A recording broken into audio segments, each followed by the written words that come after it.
নমস্কার বন্ধুরা, গল্পে ইতিহাস চ্যানেলে আপনাদের সকলকে স্বাগত জানিয়ে শুরু করতে চলেছি আজকের ভিডিওটি। আপনাদের কাছে একটি ছোট্ট অনুরোধ, চ্যানেলটি সাবস্ক্রাইব করে পাশে থাকা বেল আইকনটি ক্লিক করুন যাতে পরবর্তী ভিডিওর নোটিফিকেশন আপনাদের কাছে খুব সহজেই পৌঁছে যায়। হিন্দু ধর্মে রামচন্দ্রকে বিষ্ণুর অবতার ও দেবী সীতাকে মা লক্ষ্মীর অবতার বলা হয়ে থাকে। হিন্দু পুরাণ মহাকাব্যে দেবী সীতাকে ত্যাগের প্রতীক বলা হয়েছে। ত্রেতা যুগে পিতৃ আদেশ পালন করতে দশরথ পুত্র রামচন্দ্র যখন 14 বছরের জন্য বনবাস গিয়েছিলেন, তখন সীতা দেবীও রামচন্দ্রের সঙ্গেও নিয়েছিলেন।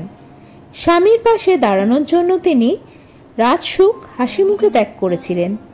এরপর ছদ্মবেশে লঙ্কাধিপতি রাবণ কর্তৃক সীতাহরণ হয় এবং সীতা দেবীকে উদ্ধার করার জন্য রাম রাবণের যুদ্ধ হয়, আর রাবণও তার রাক্ষসকুল পরাজিত হয়।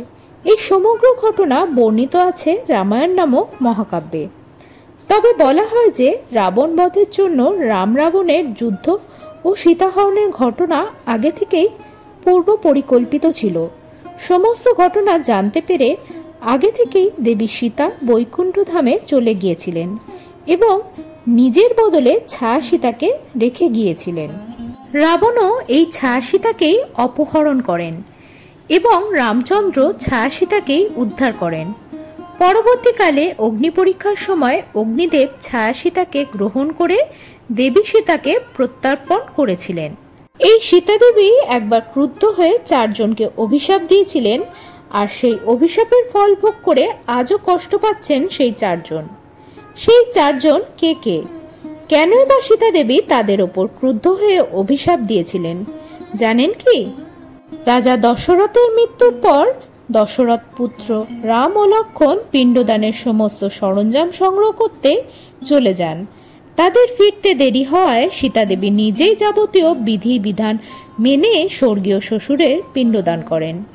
হিন্দু পৌরাণিক কাহিনীতে বলা হয়, চালের অভাবে সীতা দেবী বালুকার পিণ্ড প্রস্তুত করেছিলেন এবং দশরথের প্রেতাত্মারা সীতা দেবীর হাত থেকে সেই পিণ্ড গ্রহণ করেছিলেন। হিন্দু শাস্ত্রে মহিলাদের পিণ্ডদান নিষিদ্ধ থাকায় এই সমগ্র ঘটনাটি করার সময় সীতা দেবী পুরোহিত, গরু, কাক এবং ফল্গু নদীকে সাক্ষী রেখেছিলেন। তারা সাক্ষ্য দেওয়ার জন্য সম্মতিও হয়েছিলেন। এরপর 2 ভাই ফিরে এলে সীতা দেবী তাদেরকে জানান যে তিনি পিণ্ডদান প্রক্রিয়া সম্পন্ন করেছেন। কিন্তু রামচন্দ্র যখন 4 সাক্ষীকে জিজ্ঞেস করেন সে বিষয়ে তখন 4 জনই অস্বীকার করেন। এরপর ক্রুদ্ধ হয়ে সীতা দেবী ওই 4 জনকে অভিশাপ দিয়েছিলেন। অবশেষে বটগাছ রামচন্দ্রের কাছে সীতা দেবীর হয়ে সত্য সাক্ষ্য প্রদান করেছিলেন। তাকে খুশি হয়ে আশীর্বাদ করেছিলেন সীতা দেবী। এই অভিশাপ ও আশীর্বাদ আজও ফলপ্রসূ হয়ে আছে। মিথ্যা সাক্ষ্য দেওয়ার অপরাধে পুরোহিতকে সীতা দেবী অভিশাপ দেন, তোমাদের দরিদ্র কখনো ঘুচবে না। সেই থেকে অভাব পুরোহিতদের নিত্যসঙ্গী হলো। সীতা দেবী ফল্গু নদীকে অভিশাপ দিয়েছিল যে এই নদী সারা বছর শুকনো থাকবে, এমনকি বর্ষাকালেও এই নদীতে খরা হবে। সেই থেকে ফল্গু নদী অন্তঃসলীলা। সীতা দেবী কাককে অভিশাপ দিয়েছিলেন যে তোমরা কখনো পেট ভরে খেতে পারবে না, খাওয়ার জন্য তোমরা মারামারি করবে এবং তাতে তোমাদের মৃত্যুও ঘটবে। সীতা দেবী গরুকে অভিশাপ দিয়েছিলেন যে তুমি চিরপূজ্য হয়ে থাকলেও তোমাকে সকল বাড়ির মানুষের এঁটো খাবার খেতে হবে। এই অভিশাপে গরুকে উচ্ছিষ্ট খেতে হয়। এছাড়াও গরুর মুখকে অপবিত্র ও লেজের দিককে পবিত্র হিসেবে ধরা হয় এদেশে। সীতা দেবীর পিণ্ডদানের ঘটনার একমাত্র সত্য সাক্ষী দিয়েছিলেন বটগাছ। সীতা দেবী তাই তাকে আশীর্বাদ করলেন এই বলে যে যে মানুষ গয়াতে পিণ্ডদান করতে আসবেন তিনি বটগাছকেও পিণ্ডদান করবেন।